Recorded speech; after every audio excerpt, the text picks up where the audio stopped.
For many, Christmas Eve is the main meal for the holiday season.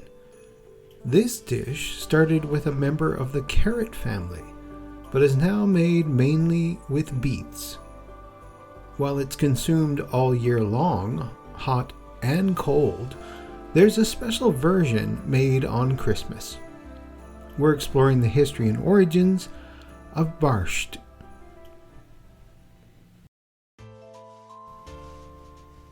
I'm your host, Glenn Warren, and welcome to another serving of Seasons Eatings, the podcast which explores the history and origins of your favorite Christmas foods.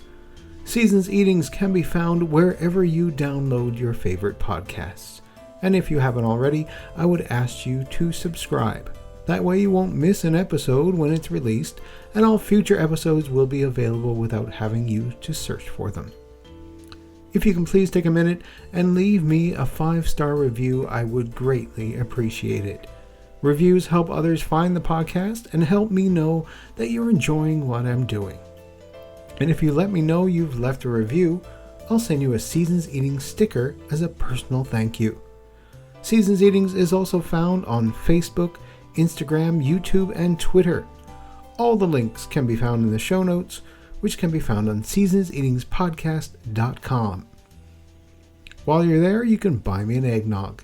Just click on the little cup at the top of the page and leave a donation for as little as $3. Each donation is used for the running of the podcast and its general upkeep, so any help would be wonderful. Finally, you can let me know how I'm doing, leave a suggestion for a future episode, or just say hello at seasonseatingspodcast@gmail.com.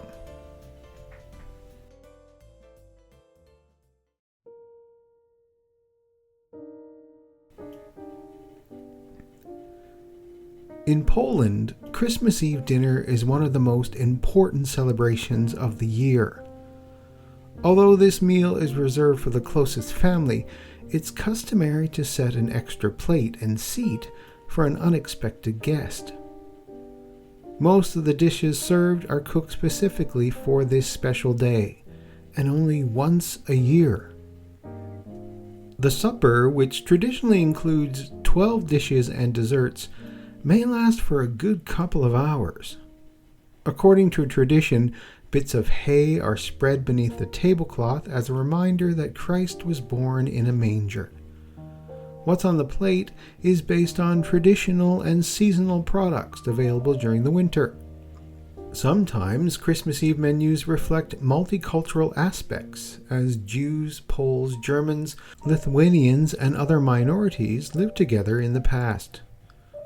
Also, there's almost always an empty space left at the table, and then the meal is followed by an exchange of gifts. Wigilia is the traditional Christmas Eve vigil supper in Poland, held on December 24th. The term is often applied to the whole of Christmas Eve, extending further to Pasterka, or Midnight Mass, held in Roman Catholic churches all over Poland and in Polish communities worldwide, at or before midnight. The custom is sometimes referred to as Wieczerzia, or Wieczerzia Wigilia, in Old Polish meaning evening repast, linked to the late church service, and Vespers from the Latin. The word Wigilia derives from the Latin vigil. The associated feasting follows a day of abstinence and traditionally begins once the first star has been sighted. Christmas is also sometimes called Gwiazdka, or Little Star. A Christmas Eve dinner excludes meat, as abstinence is required, and should comprise of 12 distinct dishes in memory of the 12 apostles. It usually begins with a soup, either borscht with udzka, or a little tortellini, or a wild mushroom consomme. Polish Christmas Eve borscht differs from everyday barszcz because we're not using meaty bones to make the broth. Then it's usually followed by herring in different forms. The fish provides the main dish of the Christmas Eve feast across Poland.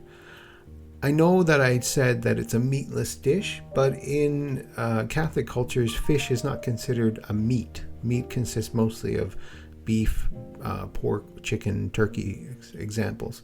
Basically, anything that was in the water or on the water is free to eat. There are variations of carp fillet, carp in aspic, gefilte fish, sweets with onions, carrots, almonds, and raisins, or fish in the Greek style. Accompaniments consist of cabbage, cooked red or sauerkraut with apple salad. The bread in the meal is often challah, doubtless borrowed from Poland's centuries-long Jewish fellow countrymen. There's also a Polish kutia wiginia consisting of barley, poppy seeds, honey, and sweetmeats like figs, raisins, and nuts. And there's an array of desserts, including a dried fruit compote, followed by cake, poppy seed cakes, babka, and other sweets, including an edible Christmas ornament. So, regional variations include a sour rye soup, pierogi filled with cheese and potatoes, as well as mushrooms and cabbage, cabbage rolls, kluski with poppy seed, and there is in places a belief that whatever happens on Wigilia affects the incoming year. So if a quarrel should arise, for example, it foretells a quarrelsome and troublesome year. So you better be on your best behavior during Christmas Eve.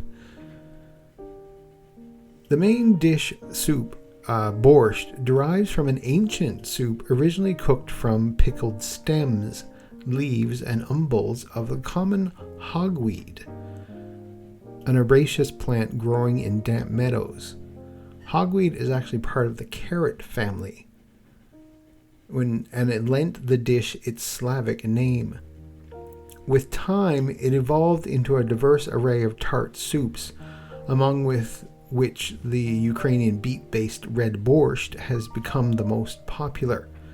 It's typically made by combining meat or bone stock with sautéed vegetables, which, as well as beetroots, usually include cabbage, carrots, onions, potatoes, and tomatoes.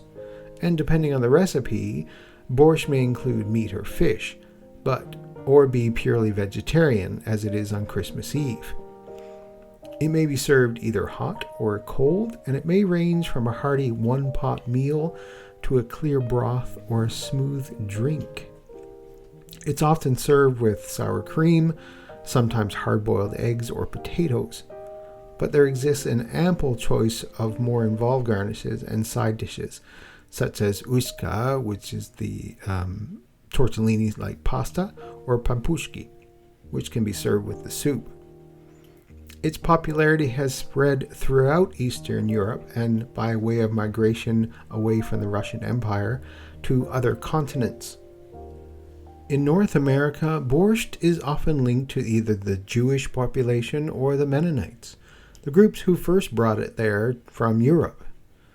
Several ethnic groups claim borscht in its various local implementations as their own national dish, consumed as part of ritual meals within the Eastern Orthodox, Greek Catholic, Roman Catholic, and Jewish religious traditions. A commonly accepted theory is that the word borscht comes from the Slavic borshevik, which means hogweed. In early Slavic cuisine, hogweed stems, leaves, and flowers were often cooked into a soup or fermented, yielding something akin to sauerkraut. In the 17th century, Poles still ate hogweed barszcz. An aristocratic cookbook from the period includes a recipe seasoned with poppy seed and almonds. Over the years, the meaning of the name evolved, and today it encompasses a whole range of sour soups. The most common varieties are red barszcz, white barszcz, and Ukrainian barszcz, which Poles generally regard as their own culinary heritage, despite the imported name. Hogweed, on the other hand, is no longer consumed outside Slavic reenactment festivals. According to Igor Bednikov, chef at the Moscow restaurant Boshka, Cossacks, an ethnic group originally formed by self-governing paramilitary communities, believed themselves to be the originators of borscht, having first cooked it during the siege of Azov in 1637. If this were true, it would be hard to say whether borscht was truly Russian or Ukrainian, because the Cossacks never existed entirely on one side of the ever-changing geopolitical borders that define local nation-states. A commonly accepted theory is that borscht has origins dating even further back to the 14th century, and those origins are localized in the country we know today as Ukraine. Recipe books do seem to affirm that it was the Ukrainians who added the beetroot. You might not immediately imagine that a photogenic red soup would have such loaded political implications, but the debate over borscht and its cultural ownership has been especially fraught in recent years, given the ongoing tensions between Ukraine and Russia. For some Ukrainians, Russians claiming borscht as their own is just another notch in the belt of territorial acquisition and imperial might. No matter how you narrow down its geopolitical origins, borscht originated the way a lot of peasant food does, out of necessity. It was a functional meal you can make by boiling the stalks and leaves of the plants around you. But as it spread across the region, it became a cultural staple for several nations, and not only for the lower classes. In the Polish-Lithuanian Commonwealth of the 17th century, for example, economic decline destabilized norms so much that even the nobles were willing to give borscht a try. And in the process, they added new ingredients according to what they liked and what was growing in the region. Some new recipes called for lemon. Others used a mixture of fermented oatmeal as well as barley or rye flour to make a white borscht. You can even use sorrel to make a green variety. By the end of the 19th century, borscht had spread as far as Persia, France, and by virtue of the Ashkenazi Jews immigrating there, the United States. We'll find out how the Polish Barszcz is made after the break.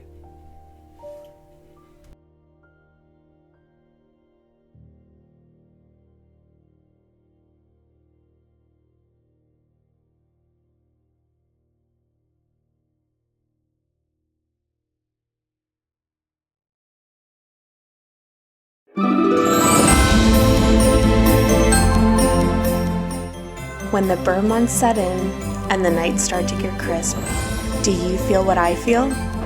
Hi, I'm Ashley, and I'm the voice behind the Magic of the Season podcast, where we talk nostalgia, holiday history, movies, music, and of course, the big man himself. If you want to turn on something that brings you warmth, comfort, and cheer, then you're in the right place. I'm available on all podcast platforms, such as Apple, iHeartRadio, Spotify, and many more. Follow me for some festive fun on my Instagram at the Magic of the Season podcast. Now grab your hot cocoa, get cozy, because it's story time.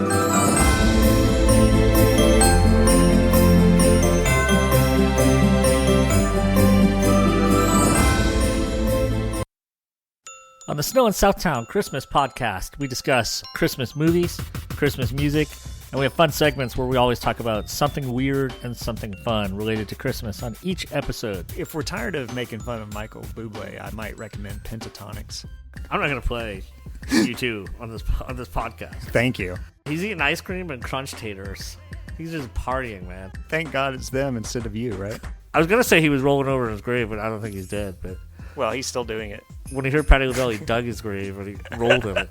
How about 10s and 20s? 10s and 20s. Be sure to check out our website at snowinsouthtown.wordpress.com, where you'll find links to our Facebook, our Twitter, and our Discord. Yeah, I'd like the tiny tots, please. You made some small tater tots? Tis Yeah, the your season. tiny tots. He told him the whole time. They do one beagle.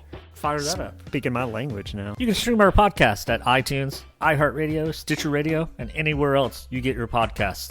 It's a problematic movie. Yeah, we should pee together at least once per decade, really. He is down with Snow and Southtown because He's jingling those bells. Some Keep jingling them bells. jingle those bells. Look what you did, you little jerk. Check out Snow and Southtown. You won't You did. regret it. And by won't, I mean will.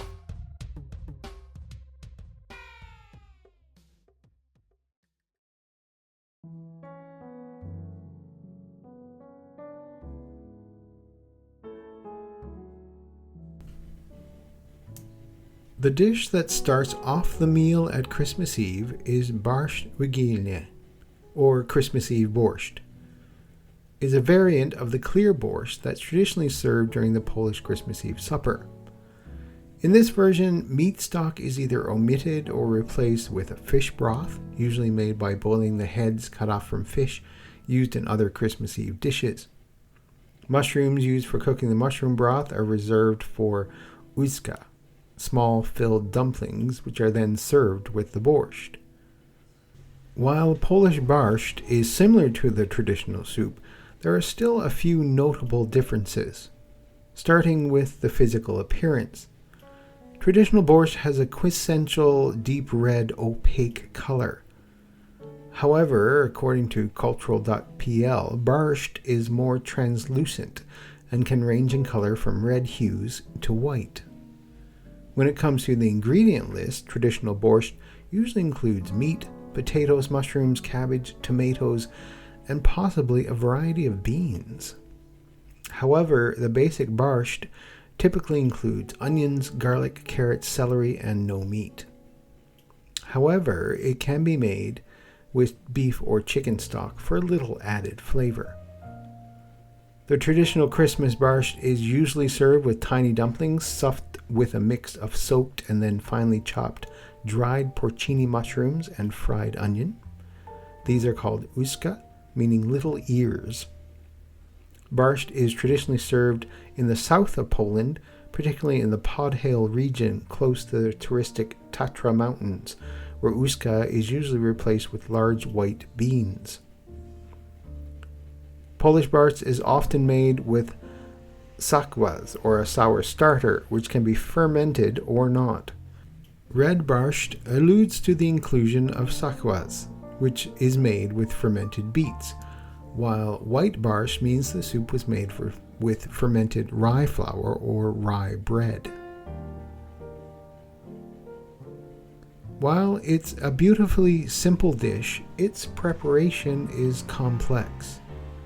First, raw beetroots are cleaned, peeled, and cut into pieces. Then they are mixed with warm water in a large jar or stoneware pot. Garlic cloves and a slice of sourdough wholemeal bread are added, and the pot is covered with a piece of wax or parchment paper with small holes poked in it. The container is left to rest in a warm, dry place. After about a week, the pickling solution will have become sour and dark red, the perfect base for barszcz. This is mixed with a vegetable broth made from beetroots, celery, parsley, carrots, and onions, seasoned with bay leaves, pepper, and allspice. There should be slightly more of the broth than the base in the mix, otherwise the soup might be a bit too tart. It can be served with small boiled dumplings filled with meat or a savory pastry on the side. Poles have been making red barszcz for centuries, so there are a lot of recipes out there. And basically, it can be ordered at every restaurant serving Polish cuisine. White barszcz is a soup made from a soured wheat flour. The more common rye flour version is called zurich. The procedure is similar to making the red barszcz. Wheat flour is fermented in water and mixed with pork stock in a 1:3 proportion. The stock can be made from ribs, pork chops, or sausage, and it's seasoned with garlic, allspice, pepper, and bay leaves. Roasted or boiled pork sausage, boiled eggs, and diced potatoes are added. Some add marjoram and some shiver at the very thought. Dried mushrooms or sour cream can also be used as finishing touches. And while red barszcz is a Christmas staple, white barszcz is usually served on Easter Day, the other important day for Christ's birth. The dominant tastes in borscht are sweet and sour. This combination of traditionally obtained by adding a beet sour. Obviously, the dominant tastes in borscht are sweet and sour. This combination is traditionally obtained by adding the beet sour. That sour, as said before, is made by covering sliced beetroots with lukewarm pre-boiled water and allowing bacteria to ferment some of the sugars present in the beetroot into dextrin, which gives the liquid a slightly viscous consistency. Also, it's converted into mannitol, which is a type of sugar, acetic acid, and lactic acid. Stale rye bread is often added to hasten the process, but usually omitted in Jewish recipes, as leavened bread would make the sour unfit for Passover meals. Sugar and salt and lemon juice may also be added to balance the flavor. So after about 2 to 5 days, or 2 to 3 weeks if you don't add the bread, the deep red, sweet, and sour liquid may be strained and ready to use. It's added to borscht shortly before the soup is done, as the prolonged boiling would cause the tart flavor to dissipate. The beet sour is known in Slavic languages as kvass, literally a sour acid, and in Yiddish as rozel, from the Slavic word originally referring to any brine obtained by steeping salted meat or vegetables in water. Apart from its employment in borscht, it may be added to prepared horseradish or used as a pot roast marinade. As the traditional method of making borscht with beet sour often requires planning at least several days ahead, many recipes for quicker borscht replace the beet sour with fresh beetroot juice, while the sour taste is imparted by other ingredients. Vinegar, tomato products, lemon juice, or citric acid may be used, as well as a dry red wine, pickle juice, muratori juice, sauerkraut juice, tart apples, Mirabelle plums, apricots, or a fermented rye flour and water mixture. After the meal at Christmas Eve, Christmas Day itself is spent in rest, prayer, and visits to various members of the family. The Christmas season closes on February 2nd, known as Candlemas Day. On that day, people carry candles to church and have them blessed for use in their homes. As for many other cultures during the holiday season, Christmas is spent with family and friends. The sharing of gifts, music, and love, all over a steaming bowl of barszcz.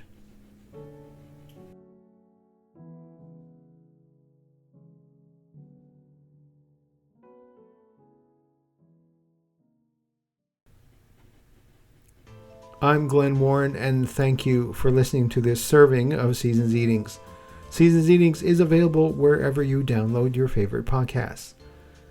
Please, if you can, leave a review about the show so we can spread the Christmas cheer.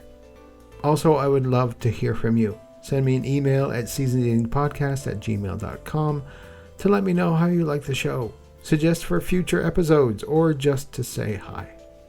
And if you let me know you've left a review, I'll send you a Seasons Eating sticker for your trouble, as well as my unwavering gratitude.